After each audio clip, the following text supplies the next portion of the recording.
सियासत के मैदान से, जहां साबका वफाकी वजीर शेख रशीद अहमद ने मीडिया से गुफ्तगू करते हुए कहा कि किसी के खिलाफ प्रेस कॉन्फ्रेंस नहीं की, खुशी है पीटीआई मेरे साथ खड़ी है। अदालती पेशी ने अवामी मुस्लिम लीग के सरबराह की तारीख इंसाफ के सदर चौधरी परवेज इलाही से मुलाकात करा दी। सरदार ताहिर महमूद की रिपोर्ट। अदालती पेशी पर साबिक वजीर दाखिला की तहरीक इंसाफ के सदर चौधरी परवेज इलाही से मुलाकात हुई। इस दौरान मीडिया से गैर रस्मी गुफ्तगू में शेख रशीद ने कहा है कि मैं हल्का 56 और 57 दोनों से इलेक्शन लड़ूंगा, अवामी मुस्लिम लीग की जानिब से इंतखाबात में हिस्सा लूंगा, लेकिन पीटीआई की हमायत हासिल कर ली है।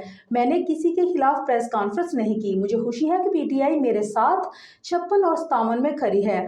उन्होंने कहा कि अल्लाह ना करे मेरे सामने पीटीआई का कोई उम्मीदवार हो, पीटीआई मेरे मुकाबले में उम्मीदवार नहीं लाएगी, क्योंकि मैंने तहरीक इंसाफ के लिए कुर्बानियां दी और चिल्ला काटा है। नस्ली और असली हूँ, कभी गद्दारी नहीं करूंगा, इसीलिए कभी किसी के खिलाफ बयान नहीं दिया। ताहम अपनी पार्टी के साथ खड़ा हूँ, कलम दुआत पर लड़ता हूँ और अब भी लड़ूंगा। फतेह और शिकस्त अल्लाह की तरफ से है।